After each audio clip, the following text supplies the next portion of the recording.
in. Welcome. I'm E.G. Marshall. The past haunts all of us. We all make mistakes, sometimes accidental, on occasion deliberate. But let's be honest. What haunts us most is that they might catch up with us, leading us where and how far. Let's consider the case of Jim Beecher. So, just where have you been so late, and with which favorite actress, as they like to call them in the newspapers? Don't bug me, Louise. What are you doing? Trying to empty the bottle? Maybe I have a reason. I might catch up with you. Why, you're shaking, Jim. What is it, Jim? What's the matter? I was followed. Somebody followed me all the way home. I've asked you not to walk the streets alone at night. Who was it? What did he look like? I don't know who it was.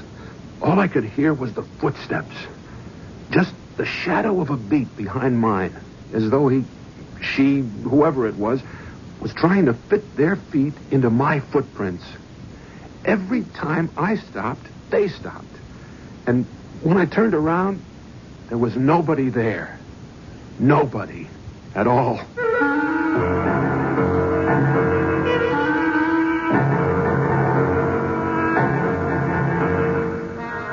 Our mystery drama, The Follower, was written especially for the Mystery Theater by Ian Martin and stars Jerry Orbach. No terror is so heart-stopping, so breathtaking as the terror of the unknown. Facing it is bad enough, but to have it remain constantly behind you is the very essence of fright. To have a something fit its steps into your very own is the quintessence of every bad dream you've ever dreamt. Who Jim Beecher is, what he is, matters little for the moment. All of us share his fear. Except, perhaps, his wife, Louise. What do you mean, nobody there? Just what I said. For heaven's sake, nobody behind me. Nobody even on the street going my way or the other. Just me, alone. And the sound of those damnable footsteps. If I were you, I'd lay off the drinking. There's where your footsteps came from. If I were you, I wouldn't bring up the subject of drinking. Well, what else do you leave me to do? You're never home. I live here like a hermit. It's my job. I'm an agent. 24 hours a day, I gotta shepherd a bunch of half-baked egos that are busy making me a millionaire. We don't need the money, Jim. I have plenty. You should know it's the reason you married me. Come on, baby. You know better than that. I could have had my pick. You know that. Yeah, I know every piece of cake in the business. But you chose me. Hey, let's not get into that Brannigan again. If you can't get the notion out of your head that I'm constantly cheating on you, what you need is a shrink. After tonight and the way you're acting, I think the shoe's on the other foot. What's that mean? Well, you must have a guilty conscience. About what?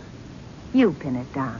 I don't know what you're talking about. I am talking about the wee folk. What? The knobblocks, the leprechauns, and the slimy things that go bump in the night. You're drunk again. Why don't you go to bed? And I'm not drunk enough to sleep yet. Why don't you? I don't feel like going to bed. I can just bet not. It might just sneak in behind you right under the sheets. What? You know, the follower. Whoever's dogging your footsteps, your invisible shadow. Knock it off. What happened to me tonight was no joke. What happens to me every night is no joke either. So don't ask me to be sorry. I just ask you one thing, Jim. So ask. Go see a psychiatrist. He might be able to clear this up for you. He might be able to clear up a lot of things. That sounds more like a threat than a request. Maybe. I love you, Jim. But I'm awful close to the end of my rope. You have so many enemies. I'm one of the few who still isn't. But if I walk out on you, it'll be what's ahead of you that'll be your real problem. Not what you think is following you.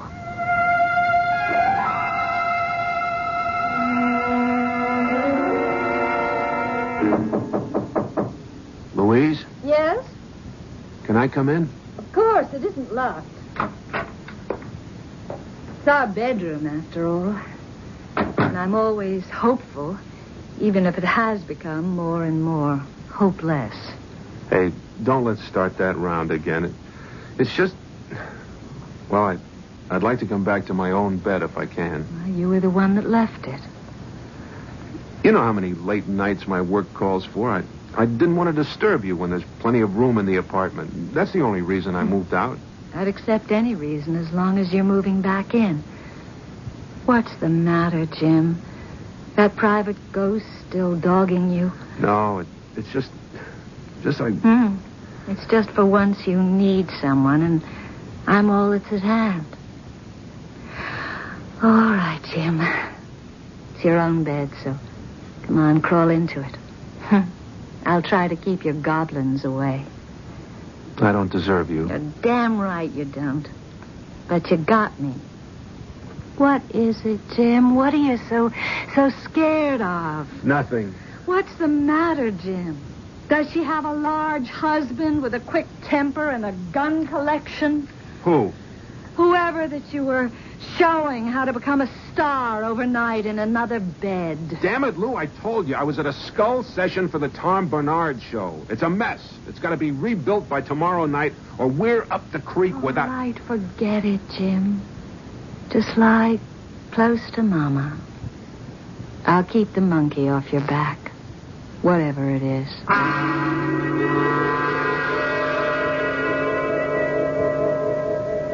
Hey, don't give me any of that jive, Bessie. You're on the stuff again. That's why you didn't show.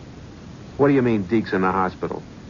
So he's got nurses and doctors to take care of him, and you to foot the bills. That's why you don't cancel without talking to me first. Sure, I wouldn't have let you. You think you're big enough to call the shots?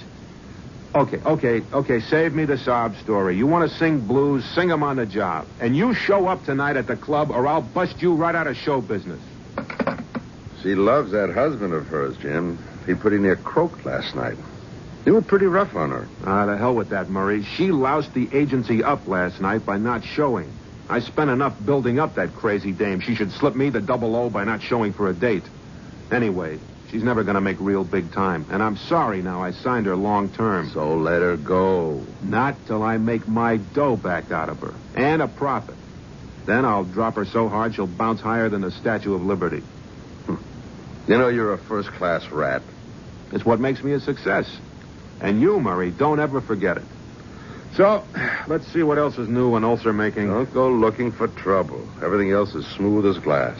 What about the short fuses? The Astrodome met all our terms. Tickets are being printed already. The demand is sensational. Rock stars. Once I dreamed of better things. It's where the money is. What's better?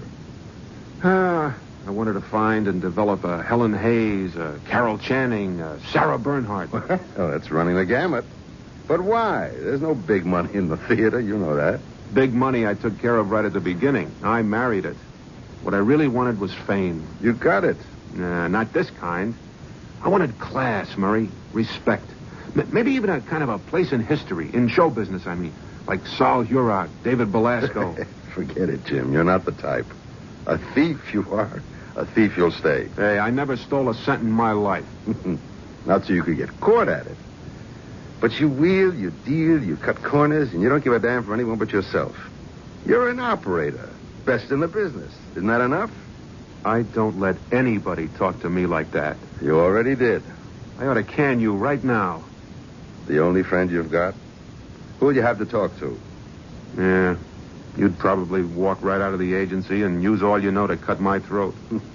Who needs to? Most of show business is trying to do that already. But you're too slick for him. Nobody. Nothing can stop Jim Beecher. Come on.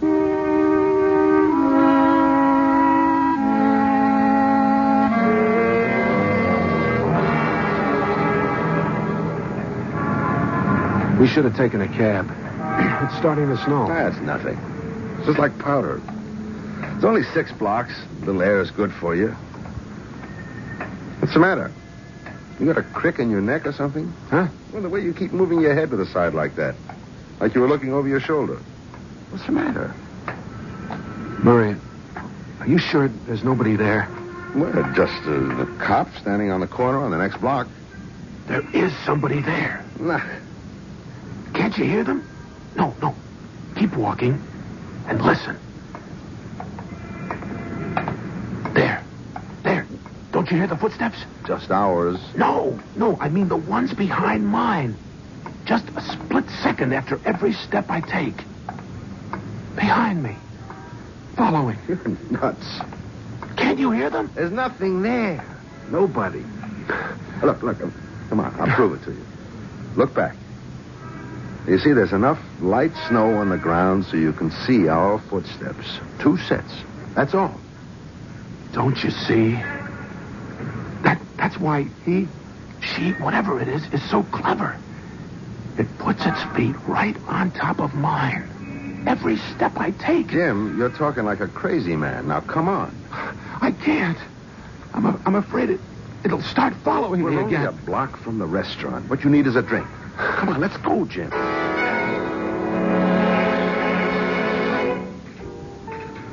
You feeling better now? I don't know, Murray. Do you feel like talking about it some more? Why not? That's all I think these days. Have you had this thing long? No, it started about a week ago. Right after I busted Jane Gould with that suit for a broken contract. The same day you sold the movie deal right out from under Lyle Green. What are you getting at? Nothing. Just, I don't know. Maybe it's some kind of conscience thing. Don't give me that. That Gould babe had it coming to her. It wasn't my fault. And after all the times Lyle fell on his face because he couldn't stay away from the bottle, why shouldn't I sell him short for once? Sure. That's pressure, that's all. Gets to all of us. Maybe you ought to try a shrink. The day you find me on a psychiatrist's couch. Come on, let's get the check and get me out of here. You better take a cab home. Don't worry. Door to door. Hey, waiter.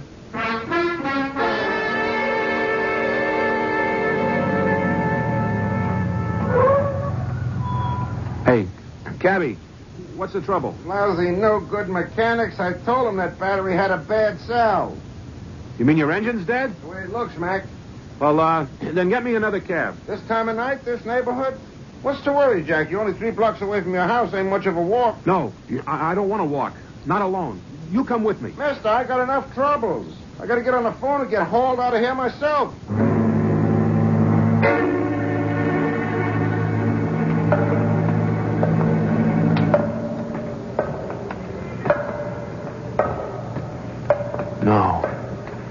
No.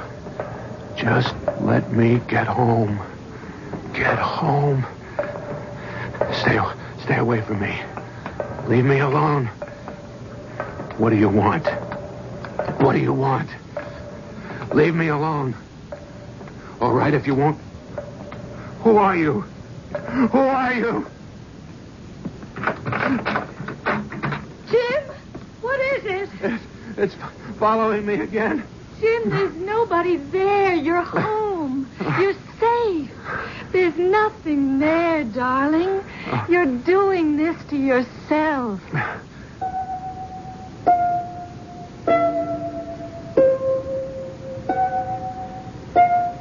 A man, haunted by a ghost who sneaks his footprints into those of the man he follows. Not a very nice man, true, but the experience he is going through is thoroughly unnice also. Can he shake this specter from his heels, or is he doomed forever to be chased by some malignant fury created out of his past, or by some supernatural whim? We'll return to Jim Beecher shortly with Act 2. Quote from the Random House Dictionary: obsession, the domination of one's feelings or thoughts by a persistent idea, desire, or image. Certainly that describes Jim Beecher. But why the sudden obsession? It seems quite apparent that he is a heel. Why should conscience suddenly catch up with him? And which of the trail of human beings he has callously left broken and cast aside in his past should suddenly decide to catch up with him? Could it even perhaps be his own wife? What? Oh, no. Oh, no. Oh, stop it. What was that? Alarm? What time? Oh, the time doesn't matter. You need rest. Don't wake up, Jim. I'm awake now. Can't go back. Sleep. Of course you can. Here, darling. I'll hold you in my arms. Now, just relax. Damn it, Louise. Don't treat me like a baby. You're the only one I ever had. Hey, let's not sing that old song again. You and me, we just weren't made for kids. You. Speak for yourself, Jim. Okay. So I'm sorry if I cheated you out of something you wanted. But what kind of life could we have made with kids? What kind of life have we made without them? You know what I mean. I spend 24 hours a day half the time with all of them. All shapes and sizes. Aging beauty queens, half-baked guitar twangers, and worst of all, the overdeveloped brats you can't control without putting the screws on their parents to hack them into line. It's not much of a life, Jim. Why do you need it? What am I, love? Except what I make other people. It's what I need to live, to breathe. And all you ever needed from me was my money. 8 o'clock in the morning. Good time to be honest. All I needed was a start. The rest I could prove, and I have. Of course you have. You've proved yourself. Money doesn't matter anymore. So why not take a rest? Let's just go away together somewhere. I can't. You mean you don't want to? With me? It isn't that, Lou. All my life, I've had this rocket up my tail. Since it isn't going to be me who shakes the world, I got to find that superstar, the one who tops the field, that nobody can forget. Once I do that, maybe I can turn off the steam, relax. Oh, Jim, if only you didn't have to prove something. It's funny. It's funny. I never really knew I felt that way. I honestly still don't. I mean, all the way. It's this other thing that's happened to me that's got me really shook. Put your arms around me, Lou. Why do you even have to ask? If you'd only give me a chance to love you. I need someone to love me. Murray made that clear. I don't have many on my side, if any. On your side for what? To stand between me and what follows me. Whoever, whatever it is. Here, for this moment, I'm safe. But not for long. The minute I get on my feet, the steps will be back on my trail. What am I going to do? See Dr. Braun, please. That old poop. You should know how he helped me. He conned you. There was a time I was ready to kill myself, Jim. Because I knew you neither loved me or needed me anymore. And if it hadn't been for Dr. Braun, you'd be a free man now, a widower, if you like that term better. You were ready to kill yourself? Without you, Jim, I'm nothing. I just wouldn't want to be. Well, how did he stop you? Well, it's between him and me. Try him. Maybe. The way it's going, I have nothing to lose. But what dogs my heels, I don't think any shrink is going to cure.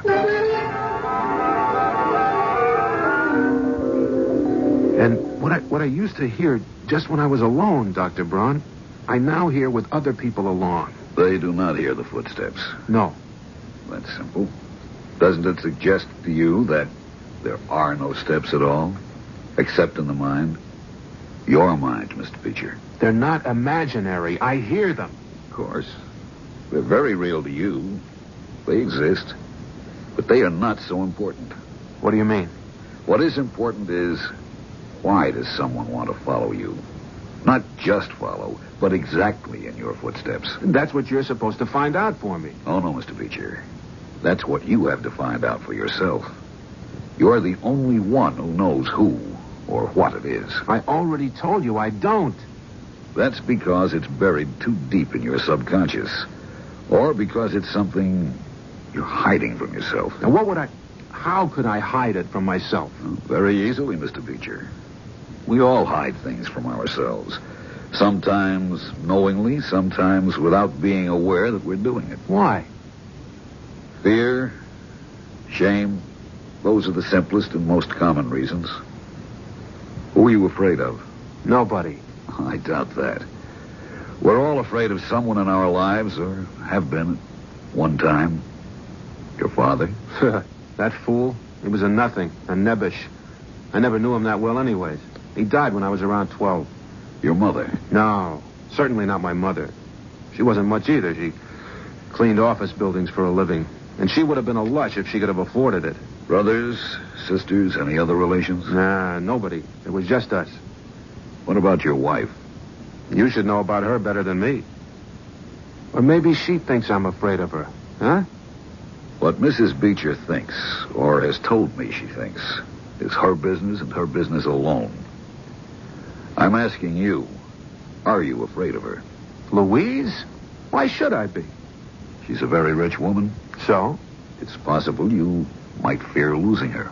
Listen, I don't need Louise anymore. I make plenty of money for myself. But you might have feared her once. Why? Because you did marry her for her money, didn't you? Or maybe it wasn't fear. Perhaps it was shame. This is all a waste of time. I don't know why I let Lou talk me into coming here. Of course you do. Because you need help. But not from you. Your hour isn't up. Don't you want to use it? What's the point? What can you do for me? What can anyone do?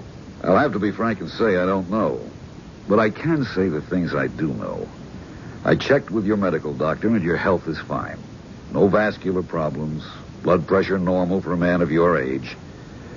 You don't suffer from hypertension, which in your business is a minor miracle. Your hearing is perfect. There is no possibility that these footsteps you hear are some physical echo. They are totally, I have to conclude, from one of two fields. What two fields? One, they are supernatural. Come on. Let's cut out that nonsense. What's number two, like I even have to ask? Then don't. Psychiatric. I'm going nuts, right? Yes, no, yes. You want to translate that? Yes, you are right. No, you are not going nuts, or don't have to. And yes, of course, your problem is psychiatric. How do we cure it? We meet, we dig, somehow, somewhere, we find out who is your mysterious follower. Then what? We hope that he, she, it will leave you alone. Can you guarantee it? No.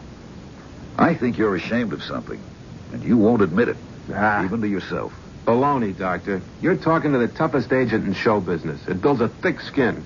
The things I've done don't bother me any. That's the game, and I play it all the way. I will take one piece of advice from you out of this expensive hour, though. I'll cure myself. To hell with whatever it is I think I'm hearing. I'll just shut my ears to it, and it'll go away. Here. Don't bother to send me a bill. Cash on the barrelhead. I'm paying you and going back to where I should have stood. On my own.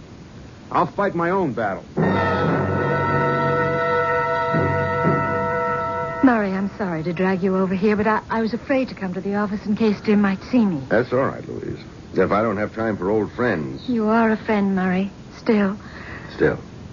I wouldn't think you'd have to ask. Oh, I didn't mean me. I meant Jim. Well, I'm a creature of habit, Louise. A kind of human leopard. I don't change. You're a kind man. You're the best man I know. But I was 20 years ago. You should have been standing next to me if I'd had any sense. But I lost my head over Jim. I know the feeling. He was so handsome, so charming then. I'm sorry, Murray. I walked out on you. So am I. And you never married. I lost more than my head to you, Louise. There's never been anyone else for me. With Jim, almost since the beginning. It's always been everyone else but me. But you still love him. I love what he was, what he should have been, might have been. But I keep on hoping he still could be. Old habits die hard. I guess that's why I've stuck with him, too. And lately, I've had a crazy notion that he was... No, I don't know the word. Maybe softening up a bit. You noticed that, too. Then I wasn't wrong. Oh, damn, Murray. Why did this other awful thing turn up? I mean, what do you suppose it is? Search me. He's done something that went against his conscience, but what? I know how hard and even vicious Jim can be. I'm not making excuses for him, but well, no matter how I feel about him now, I just can't sit by and watch a man go mad. I know, Louise. I want to help him, too. I always want to help a friend. In this case, you, a lot more than Jim. I was the fool. I shouldn't still be making you pay for it. But I can't turn my back on someone I've lived with 20 years. Only, see, he won't let me help. Will you try? If you asked me for the moon in a teacup, if I can reach Jim, I'll try. I'll try to find out what's got him by the throat.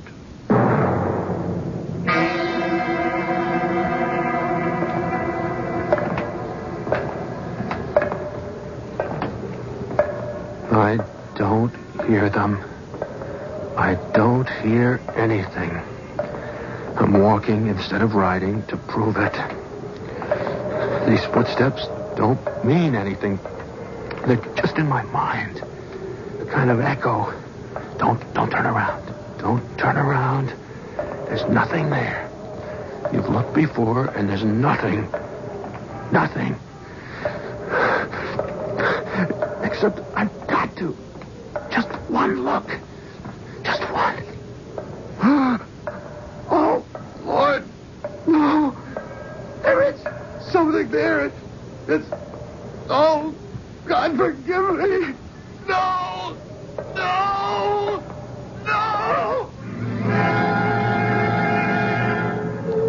So the follower has become more than just the sound and feel of footsteps right on Jim Beecher's heels. It has become something to be seen. At least a shadow. But a shadow of what? Who? And if he is driven far enough, will he destroy it? Can he destroy it? I'll return shortly with Act 3. On a shadowed and deserted street, Jim Beecher has been unable to shut out the sound of whoever or whatever stalks him. And turning, has, for the first time, seen his pursuer. Seen, at least been conscious enough of a presence there to break in wild panic and run toward a well-lighted boulevard. Hey, look out, you crazy. Hold up there. Oh, Lord. No.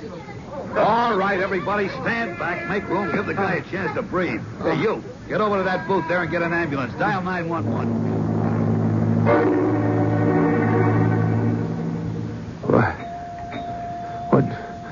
What's going on? Where am I? You're in a hospital, mister. You ran in front of a car. Am I hurt badly? I don't think so. You want me to call anyone? Yeah. Call Mr. Murray Schneider. His number is, let me think. His number is...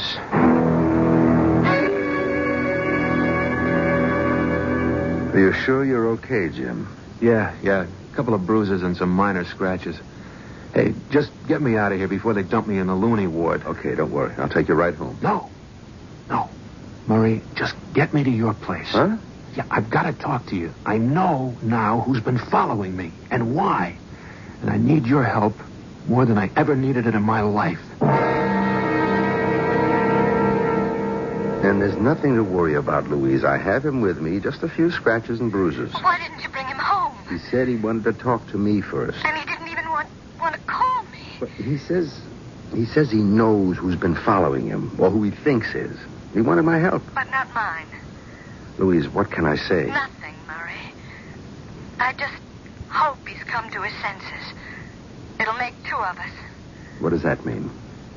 I want Jim to get well, to find himself again, to have no problems, because... Yes, what? Because I finally made up my mind. Jim and me. It's all finished. I just can't take him anymore.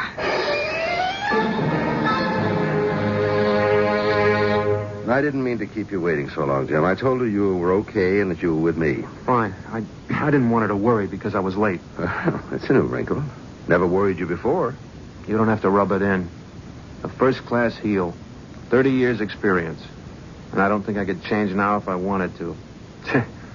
I've cheated, skimmed, taken money under the table, made actors, or broke them without any feeling. Except for the rustle of the good long green under my fingers and stashed away in Swiss and Caribbean banks. Maybe it's all catching up with me. And maybe I deserve it. That doctor, he stirred up the old memories. I know who's following me, haunting me, blaming me, and wishing me as dead as she is. And at last, I'm facing the fact she has a right to. Jim, look, maybe a drink. No. Let me get this off my chest once and for all.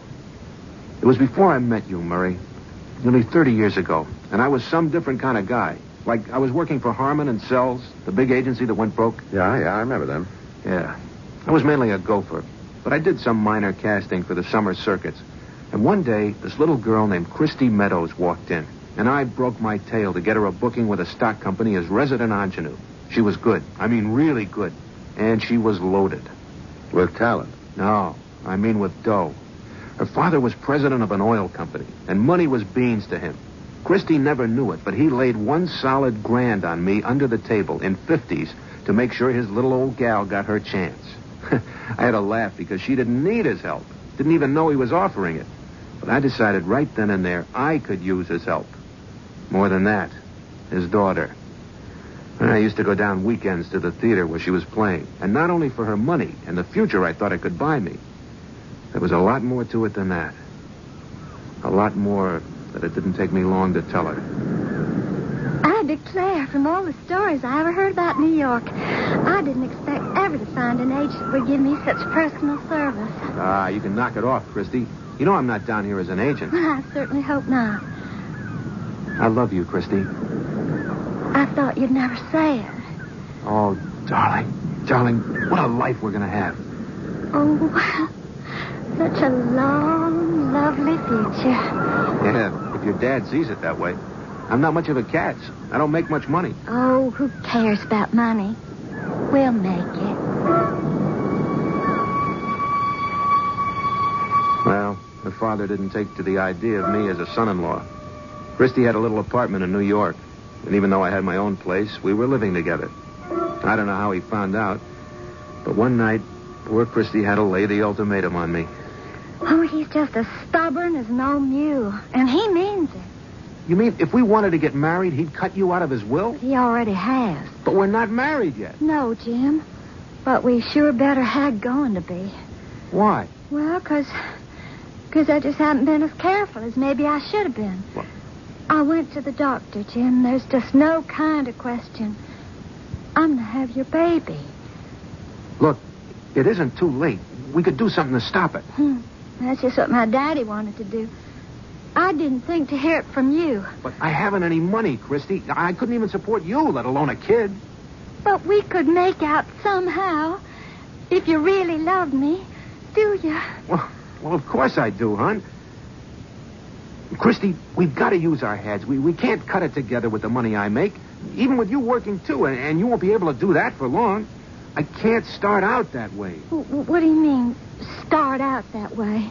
I got plans, baby. 1,000,000 plans, but I need some backing to get them going. Jim, are you trying to tell me that you're not planning on marrying me? Don't you see it? It's different now. I mean, somehow I'll manage so we can get rid of the kid, but... But because I'm not a Texas oil heiress, you're going to walk out on me. You've told me your father would never go for me as your husband. But I do. I love you, Jim. Don't you love me? Sure I do, Christy, but we got to be practical. Practical? Jim Beecher, you're my whole life. And if I can't have you, I don't even want to live. No, don't be a silly child. Listen, I'm going to tell you something.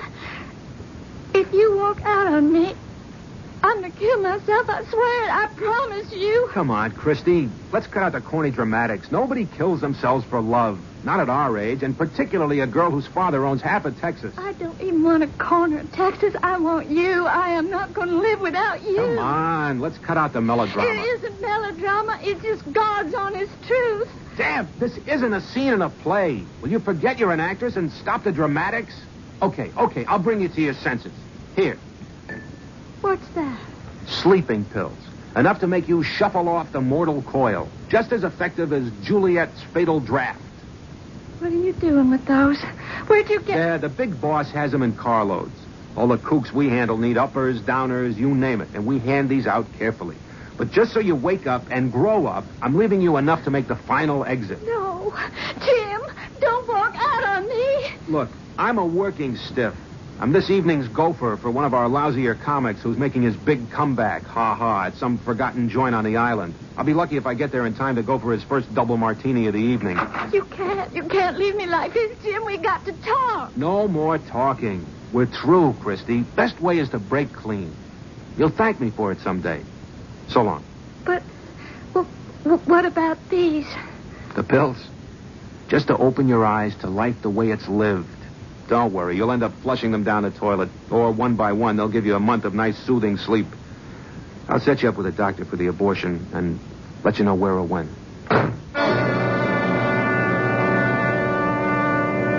Of course, I'm cutting it short. It didn't happen that fast or that simply. But I did leave the pills. What did I want, Murray? Was I really trying to help her grow up, or was I really praying for her to take them and solve the whole mess for me simply? No way they could be traced. Everything tied up in a neat bundle and thrown out with the garbage. You want me to answer that question? Oh, it doesn't really matter anymore. She took the pills. Sure. So you as good as murdered that girl. Yeah. No wonder she's come back to haunt you. Well, she won't anymore. She's proved her point. She doesn't need to. Why? Because I finally know what a heel I am. And I'm through. Murray, I'm giving up the agency. I'm going to try to go back to what I was. Try to make it up to Louise. You're looking at a 10% louse who's looking for 100% religion.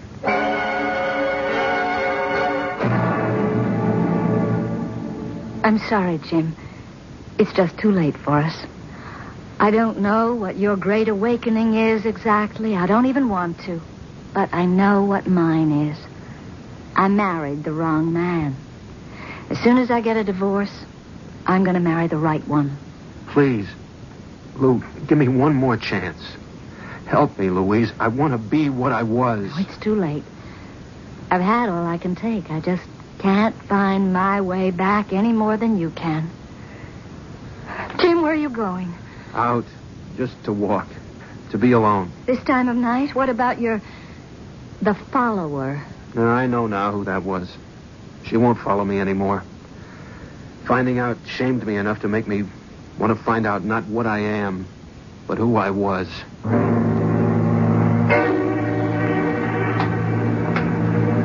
How did I throw it all away? Why or what?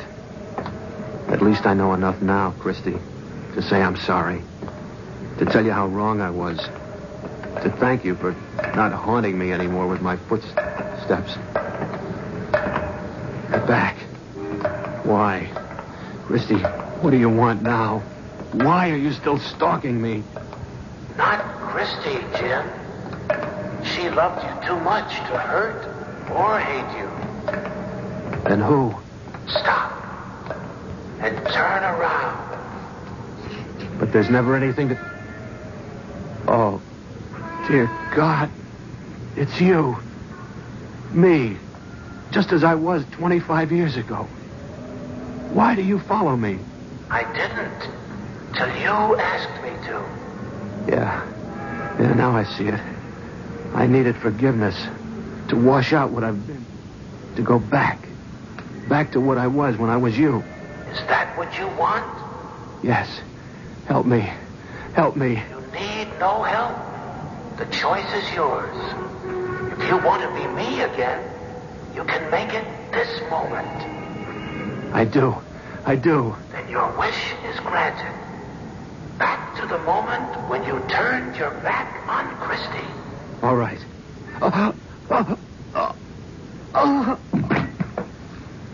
That isn't fair.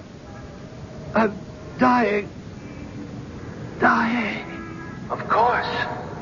You killed yourself when you killed her. Christy. The real Jim Beecher has been dead ever since. It must have been a heart attack, Lou. I don't think he ever knew what hit him. I should feel more. But I wasted all my love for him. I only hope I have some left for you, Murray. I have enough for both of us. And Jim's at peace. There's no one to follow him anymore.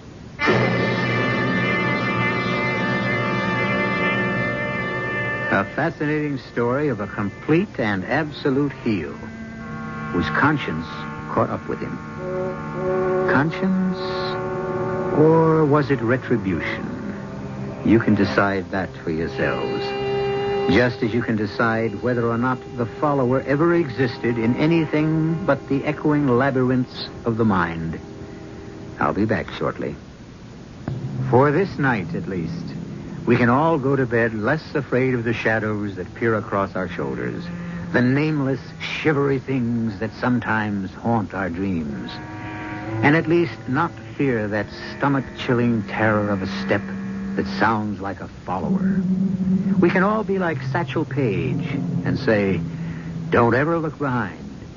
Something could be following you, and it might catch up. Our cast included Jerry Orbach, Carol Teitel, Nat Polen, and Jackson Beck. The entire production was under the direction of Hyman Brown. Until next time, pleasant dreams.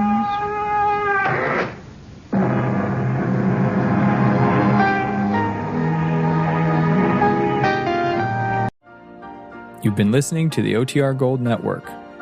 Find more classic radio at otrgold.com.